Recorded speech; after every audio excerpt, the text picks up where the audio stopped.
Alors, je sais très bien que ce que je vais dire ne va pas du tout aller dans mon sens. C'est-à-dire que le mec de droite doit être comme ci, comme ça, doit être carré, doit être anti-ci, doit être anti-ça. Sur certains sujets, je suis plutôt d'accord, mais on a le parcours qu'on a. Et je me suis jamais caché que j'ai eu 10 ans de techno. De mes 18 ans, mes 28 ans, j'étais techno, techno, techno.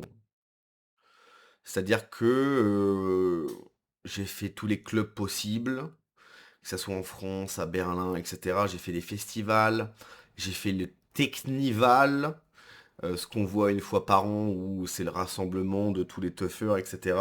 J'ai fait des teufs, j'avais des potes qui posaient du son, etc. Bref, j'ai côtoyé ce milieu, et ce milieu, oui, forcément, est gangréné par la cam. Et donc, vous imaginez bien que pendant 10 ans, je suis tombé sur des zinzins qui étaient chargés comme pas possible. Mais vraiment chargés. Et donc, parmi ces gens qui étaient hyper chargés, il y a des choses qui ne trompent pas. Et les yeux, ça ne trompe pas. C'est-à-dire que quand le mec a une démarche où il est gêné et que ses yeux, parce que là, je sais pas quelle heure il doit être 15 heures, le mec, il a des yeux, on dirait un hibou. En fait, il a pas dormi de la veille. Notre bon Gabriel Attal, qui se rêve en président de la République, n'a pas dormi de la veille. Donc, moi, je vous le dis, parce que, en fait, quand on ne côtoie pas ce milieu, on peut fantasmer sur des choses, etc. Je l'ai côtoyé, ce milieu. Le milieu de la cam, etc. Je l'ai côtoyé. J'ai vécu avec des gens comme ça. J'ai fait des soirées avec des punks à chiens, etc. Avec des mecs qui n'ont pas dormi depuis 48 heures, avec des yeux. Gabriel Attal, je suis désolé, il n'y a absolument aucun doute. La vidéo que l'on va voir là, il est chargé comme une mule. Personne. Je rigole parce que, mais en fait, moi, je me souviens de quand j'étais au lycée. Au lycée, j'ai commencé à fumer. Je parle pas des cigarettes, je parle d'autre chose, hein, forcément. Euh, Voilà, j'étais dans une ZEP, etc. Et donc j'ai commencé à fumer du shit. Je suis pas du tout fier, c'est de la merde, ne fumez pas ça, vraiment ça n'a aucun intérêt. Mais vraiment ça n'a aucun intérêt.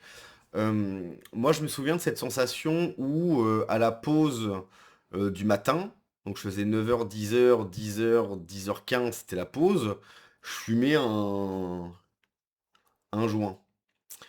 Et je me souviens que quand on retournait en classe, bon j'avais fumé le machin, et j'avais des yeux comme pas possible en fait. Et tu te dis, est-ce que les profs vont cramer que je suis déglingué? Et là, ce qu'il est en train de se dire dans cette vidéo, c'est la même chose. Il marche, on dirait un zombie, hein, parce qu'il n'a pas dormi depuis 24 heures, là il est en train de nous faire une pierre palmade. Il est en train de se dire, est-ce que ça va se voir que je suis cramé? Eh ben écoutez, moi je m'adresse à ceux qui ont déjà pris de la cam, et vraiment prenez pas cette merde, parce que vraiment c'est une catastrophe. Ceux qui en ont déjà pris, regardez cette vidéo, et osez me dire qu'ils ne pensent pas à ça. Ça, c'est pas un visage normal. Il fixe un point. Quand tu sais que t'as fauté parce que t'as pris quelque chose qui n'était pas bien, tu fixes un point. Tu regardes pas autour. En fait, t'as pas l'œil vivant. T'es focalisé sur ce que... Là, il pense à un truc. Il dit, surtout te fais pas gauler, surtout te fais pas gauler, surtout te fais pas gauler. Et donc, pour ne pas se faire gauler, il fixe un point. Bonjour, oui, c'est bien. Bonjour, il est hyper il est fractal. Bonjour. Il est fractal. Bon, ça, c'est une vidéo, oui. Bon, là, je pense qu'il cherche un peu son chargeur. Enfin, pour moi, c'est un peu naze. Enfin, on sait pas, hein. Peut-être qu'effectivement, il prend, je sais pas, hein. Moi, c'est même pas le débat, est-ce qu'il prend quelque chose ou pas. Euh, oui, la plupart de nos politiques en France en prennent. Quand on voit des Andy Carbrat, etc. Oui, bien sûr. Mais quand tu oses prétendre à devenir président, mais t'es mal à dégaine que tu te tapes, quoi. T'as pas dormi hier soir. Je suis désolé, hein, je vais pas raconter des détails. Bon, ceux qui me suivent sur Twitch, j'en ai déjà raconté un petit peu, mais je connais ce monde-là. Je connais très très bien ce monde-là. Et ce qui me fait rire, c'est que à droite, vous avez des mecs de droite, dès qu'il y a des teufs, donc des free parties sous des ponts, etc. Oui, regardez, c'est des bouffons, etc. J'ai fait ça, en fait. J'ai fait ça à un moment de ma vie où j'étais en fac, je savais pas ce que je faisais de ma vie, etc. Et c'est ce qui me faisait vibrer, tu vois. Donc moi, ce que je regrette à droite, c'est ce manque un peu de curiosité sur ce monde-là, etc. Où la plupart des gens sont un peu paumés, ils savent pas trop ce qu'ils font, etc. C'est pas pour excuser, hein, la plupart c'est des tocards.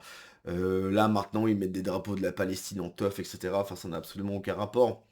Mais bon, je sais que c'est pas le débat, mais là, en fait, ce que j'aimerais vous transmettre comme information, c'est que ce regard, je le connais. C'est-à-dire que ce regard, je l'ai eu. Mes amis les plus proches l'ont eu. C'est-à-dire qu'à un moment donné, tu reprends connaissance, tu commencé la soirée, il était vendredi, tu reprends connaissance, il est samedi, il est midi. Et là, on te dit: «Ouais, faut qu'on sorte parce que, je sais pas, on va au parc». Et là, tu sors et tu exactement ce regard-là. Donc moi, je veux bien, hein, que les politiques, et cetera, Jacques Chirac se démontait le beignet comme pas possible. Jacques Chirac était un cocaïnomane notoire. C'est pas moi qui l'invente, c'est acté. Jacques Chirac était un cocaïnomane notoire. Emmanuel Macron, je suis désolé, il y a des signes qui ne trompent pas. Moi, je veux bien en fait. Mais est-ce que tu as envie d'être représenté par un mec? Enfin, pour ceux qui n'ont jamais rien pris, vraiment, c'est pas spécialement les gestes, c'est le regard. Le regard, c'est le miroir de l'âme. On va se la remettre. Le regard, il est fixe, il va à un point, regarde pas autour de lui, il dit pas bonjour. Parce qu'il sait que la moindre parole, il peut se faire griller. Regardez, il va tout droit. Bonjour, c'est bien. Bonjour, il est pas sûr de lui, il tremble. Bonjour. Bonjour. Il est, je vous le dis, il est fractal. Il est fractal. Alors, soit il a pris quelque chose il y a pas longtemps, il est en pleine montée. En fait, il y a deux possibilités. Soit il a pris un truc il y a moins d'une demi-heure, il est en pleine montée. Ce qui fait que là, dans sa tête, il y a une sorte de chamboule tout, il sait pas trop ce qu'il fait, etc. Soit il a pas dormi depuis 24 heures. Mais dans tous les cas, il a pris un truc. Et il n'y a pas de oui, mais t'en sais rien. Si, si, si. J'ai fait 10 ans de techno, j'ai côtoyé des mecs comme ça. Je les ai vus. J'ai parlé avec des mecs comme ça. Il est fractal. Moi, je veux bien, hein. Moi, je veux bien. Avant, pendant un moment, la cam, c'était... En fait, la cam, c'était soit les mecs tout en bas de l'échelle, genre les punks à chiens, les clodos qui se camaient pour oublier qu'ils avaient des problèmes, ou soit c'était les très très gros bourgeois qui prenaient de l'AC, etc. En fait, maintenant, bah, l'AC, c'est cassé la gueule, et donc du coup, c'est plutôt abordable. Maintenant, on est à 60 euros le gramme, etc., voire même peut-être même 50. Et donc, du coup, en fait, toute la société française se calme la gueule. Et je trouve qu'il y a une hypocrisie incroyable sur les gens qui prennent de la cam, puisque tout le monde prend de la cam, en fait. Et comment voulez-vous que des politiques luttent contre la cam en sachant que ces mêmes politiques prennent de la cam? Une fois que tu es dans la cam, même si tu réussis à en sortir, tu auras toujours un affect. C'est-à-dire que quand tu as passé des soirs incroyables, etc., même si t'en prends plus, ce qui est mon cas, hein, ça fait longtemps que je prends plus rien, etc., mais tu sais ce que ça fait. Et donc quand tu vois quelqu'un qui en prend, je sais très bien ce qu'il ressent là, à ce moment-là. Je sais très très bien ce qu'il ressent à ce moment-là. Et donc il y a un affect. Tu te dis, bah oui, bah t'es à fond dedans, etc., etc. Donc, c'est jamais les politiques en France, parce que vraiment la cam, c'est un fléau national. C'est-à-dire que tu as toutes les couches de la société qui en prennent. Tu as tout en bas, le clodo qui en tape, et tu as tout en haut qui en tape, si tu veux. Donc les politiques ne feront jamais rien contre la cam, que ce soit de la C ou que ce soit juste du pétard. Parce qu'ils en prennent en fait. Ils en prennent. Et là, cette vidéo, je suis désolé, hein, mais il est à balle. Il est à balle. Il n'y a aucun doute. Donc là, je vois un commentaire, il est plein comme tous les autres. Peut-être pas comme tous les autres, mais comme beaucoup. Comme beaucoup. La cam est un fléau national. Bref, allez, on se dit à la prochaine. Ciao.